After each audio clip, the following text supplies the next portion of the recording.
friends, welcome to Madras Samayal. இன்னைக்கு நம்ம மெட்ராஸ் சமையல்ல கொஞ்சம் காரசாரமான டிராகன் சில்லி பொட்டேட்டோஸ் எப்படி பண்றதுன்னு பார்க்கலாம். இது வந்து ஸ்டார்ட்டரா சாப்பிடுறதுக்கும் நல்லா இருக்கும். அப்படி இல்லனா ஃப்ரைட் ரைஸ்க்கு சூப்பரான காம்பினேஷனா இருக்கும். இப்போ இது பண்றதுக்கு ஃபர்ஸ்ட் வந்து நம்ம உருளைக்கிழங்க பொரிக்கணும்.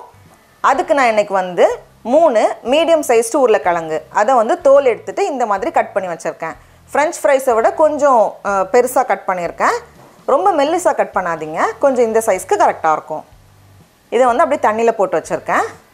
இப்போ அதை கோட் பண்ணி பொரிக்கிறதுக்கு ஒரு பவுல்ல 1/2 கப் மைதா மாவு சேர்த்துக்கோங்க.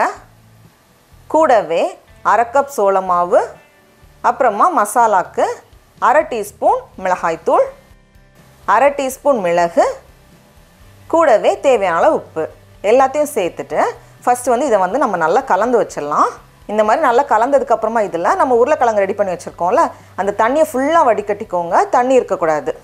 அந்த ஈரப்பதம் இல்லாமல் அதை மட்டும் எடுத்துகிட்டு லைட்டாக நம்ம வந்து ஒரு கோட் பண்ணி ஃபஸ்ட்டு எடுத்து வச்சிடணும். ரொம்ப தண்ணி இருந்துச்சுன்னா இப்போவே வந்து ரொம்ப கோட்டிங் அதிகமாயிரும். அதனால தான் வந்து ஃபுல்லாக தண்ணியை வடிகட்டிட்டு நம்ம சேர்த்துக்கணும். லேசாக பட்டும் படாத மாதிரி ஒரு கோட் கொடுத்தா போதும். பாருங்கள், இந்த மாதிரி லைட்டாக ஒரு கோட்டிங் வந்தால் போதும். இப்போது மீதி இருக்கிற மாவில் கொஞ்சம் தண்ணி சேர்த்து நம்ம வந்து ஒரு பேட்டர் ரெடி பண்ணணும். ரொம்ப தண்ணியாக இருக்கக்கூடாது, அதுனா ரொம்ப கெட்டியாகவும் இருக்கக்கூடாது. கொஞ்சம் ரெண்டுத்துக்கும் நடுவில் பாருங்கள், இந்த மாதிரி ரொம்ப கெட்டியாக இருக்கக்கூடாது. இந்த ஸ்டேஜில் நம்ம ரெடி பண்ணி வச்சுருக்கோம்ல, மாவு கோட் பண்ணி வச்சுருக்கோம்ல, அந்த இதுலேருந்து உருளைக்கிழங்கு மட்டும் எடுத்துகிட்டு லைட்டாக ஒரு மிக்ஸ் பண்ணால் போதும். நம்ம ஃபஸ்ட்டே வந்து நிறைய மாவு இருந்துச்சுன்னா ரொம்ப அதிகமாக கோட்டிங் இருக்கிற மாதிரி இருக்கும். அதனால் லைட்டான ஒரு கோட் பண்ணால் போதும். இப்போது எண்ணெய் சூடாக இருக்குது, நம்ம வந்து போட்டு பொரிச்சு எடுத்துடலாம். எண்ணெய் வந்து மீடியம் ஹீட்டில் வச்சுக்கோங்க. அதிகமான சூடில் இருந்துச்சுன்னா உருளைக்கிழங்கு வந்து உள்ளே சில நேரம் வேகாத மாதிரி இருக்கும். அதனால் மீடியம் ஹீட்டில் வச்சுட்டு நம்ம வந்து பொரிச்சு எடுத்தால் போதும். இப்போ பார்த்தோம் அப்படின்னா உருளைக்கிழங்கு நல்லா ரெடியாகியிருக்கு. இன்னும் 2 நிமிஷம் இருக்கட்டும், நல்லா கிறிஸ்பியாக வரணும், அப்போ தான் நல்லாயிருக்கும். இப்போ பார்த்தோம் அப்படின்னா நல்லா மொறுன்னு சூப்பராக வந்திருக்கு. இந்த ஸ்டேஜில் நம்ம உருளைக்கிழங்கு எடுத்து வெளியே வச்சிடலாம். பாருங்கள் எவ்வளோ கிறிஸ்பியாக இருக்குன்னு. இதை வந்து நம்ம சும்மா சாப்பிட்றதுக்கே நல்லாயிருக்கும். ஏன்னா வந்து நம்ம உப்பு மிளகெல்லாம் சேர்த்துருக்கோம். சும்மாவே வந்து ஸ்நாக் மாதிரி கூட நம்ம சாப்பிட்லாம். நல்லா கிறிஸ்பியாக இருக்கும். இதே மாதிரி 2 பேட்சையும் நான் பொரிச்சு ரெடி பண்ணி வச்சுருக்கேன். உருளைக்கிழங்கெல்லாம் பொரிச்சு ரெடி பண்ணியாச்சு. இதை வந்து நம்ம ட்ரை ரோஸ்ட் பண்ணி எடுக்கிறதுனாலும் எடுக்கலாம். ஆனால் கொஞ்சம் சோள மாவு தண்ணி சேர்த்து நம்ம கலந்து வைக்கிறப்போ அந்த மசாலாலாம் நல்லா கோட் ஆகும். அப்படியே அந்த உருளைக்கிழங்கு மேலே வந்து நல்ல ஒரு கோட்டிங் இருக்கும். அதுக்காக நான் இன்றைக்கி வந்து 1 டீஸ்பூன் போல் சோள மாவு வச்சுருக்கேன். ரொம்ப அதிகமாக வேண்டாம், குறைவாக போதும். கூடவே ஒரு 4 டேபிள் ஸ்பூன் போல் தண்ணி சேர்த்துட்டு இதை வந்து நம்ம கலந்து வச்சிடலாம். ஃபஸ்ட்டே வந்து நம்ம ரெடியாக வச்சுக்கலாம். இப்போ ஒரு பேனில் நம்ம பொரிச்சோம்ல அந்த எண்ணெயை தான் எடுத்திருக்கேன். ஒரு 3 டேபிள் ஸ்பூன் போல் எண்ணெய் சேர்த்துட்டு எண்ணெய் சூடானதும் இதில் 1 டீஸ்பூன் அளவுக்கு ரொம்ப சின்னதாக நறுக்கின இஞ்சி, கூடவே ஒரு 5-6 பல் போல் பூண்டு, இது வந்து 1 டேபிள் ஸ்பூன் வரும், ரொம்ப சின்னதாக நறுக்கி வச்சுருக்கேன். அது கடைசியாக 2 பச்சை மிளகாய், அதையும் வந்து சின்னதாக கட் பண்ணி வச்சுருக்கேன்.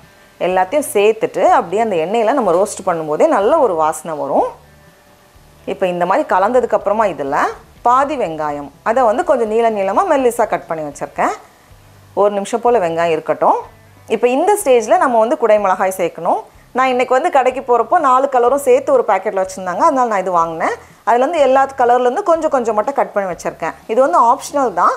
நம்ம வீட்டில் என்ன கலர் இருக்கோ அது மட்டும் சேர்த்தா போதும். சேர்த்துட்டு இதை வந்து நம்ம நல்லா கலந்து விட்டுடலாம். அது வந்து கொஞ்சம் ரோஸ்ட் ஆகணும். தீயை வந்து கொஞ்சம் ஹை ஃப்ளேமில் வச்சுக்கோங்க. இப்போ இதோட 1/2 டீஸ்பூன் போல் மிளகு, கூடவே தேவையான அளவு உப்பு. நம்ம சாஸ் சேர்ப்போம், அதனால உப்பு வந்து கொஞ்சம் குறைவாக போதும், பார்த்து சேர்த்துக்கோங்க. எல்லாத்தையும் சேர்த்துட்டு நல்லா கலந்ததுக்கப்புறமா இதில் 2 டேபிள் ஸ்பூன் சில்லி சாஸ், இது வந்து கொஞ்சம் காரசாரமான சில்லி சாஸ், அதனால் 2 டேபிள் ஸ்பூன் சேர்த்துருக்கேன். நம்மளோட காரத்துக்கு ஏற்ப நம்ம வந்து அட்ஜஸ்ட் பண்ணிக்கலாம்.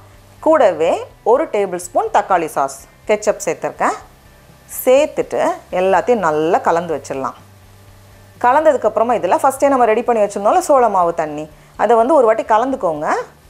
கலந்துட்டு நம்ம உள்ளே சேர்த்துட்டு மிக்ஸ் பண்ணும்போது அழகாக திக்கான ஒரு கிரேவி மாதிரி வரும். இந்த மாதிரி சூப்பரான ஒரு கிரேவியாக வரும். இப்போ இந்த ஸ்டேஜில் நம்ம பொரிச்சு வச்சுருக்கோம்ல உருளைக்கிழங்கு, இப்போ இது எல்லாத்தையும் சேர்த்துட்டு கொஞ்சம் ஹை ஃப்ளேம்லேயே வச்சுட்டு நம்ம நல்லா கலந்து விடணும். பாருங்கள், அப்படியே அந்த சாஸ்லாம் அந்த உருளைக்கிழங்குல வந்து நல்லா அப்படியே கோட் ஆகிரும். இப்போ இதை வந்து டேஸ்ட் பண்ணி பாருங்கள். ஒருவேளை காரம் வந்து கொஞ்சம் அதிகமாக தெரிஞ்சதுன்னா நம்ம வந்து கொஞ்சமாக ஒரு சிட்டிகை போல் சர்க்கரை சேர்த்துக்கலாம், அந்த காரத்தை வந்து பேலன்ஸ் பண்ணுறதுக்காக. அவ்வளோதான். இப்போ இதில் வந்து கொஞ்சம் நறுக்குன ஸ்ப்ரிங் ஆனியன் சேர்த்துருக்கேன். இது வந்து ஆப்ஷனல் தான். சேர்த்துட்டு நம்ம அப்படியே சுட சுட பரிமாறும்போது அவ்வளோ வெளியே வந்து நல்ல கிறிஸ்பியாக சூப்பராக இருக்கும். மேலே வந்து கார்னிஷிங்காக கொஞ்சம் எள்ளு சேர்த்துருக்கேன். சேர்த்துட்டு அப்படியே 2 பழுத்த மிளகாவை கட் பண்ணி நடுவில் வச்சுட்டு நம்ம சர்வ் பண்ணும்போது டடா, நம்மளோட சூப்பரான காரசாரமான டிராகன் சில்லி பொட்டேட்டோஸ் ரெடியாக இருக்குது. இப்போ நம்ம டேஸ்ட் பண்ணி பார்க்கலாமா? ரொம்ப ரொம்ப நல்லாயிருக்கு. நீங்களும் கண்டிப்பாக இந்த ரெசிபியை வீட்டில் செஞ்சு பாருங்கள். உங்களுக்கு இந்த வீடியோ பிடிச்சிருந்துச்சுன்னா மெட்ராஸ் சமையலுக்கு சப்ஸ்கிரைப் பண்ணுங்கள். நாவின் சுவை எறும்புகள் மலரட்டும்.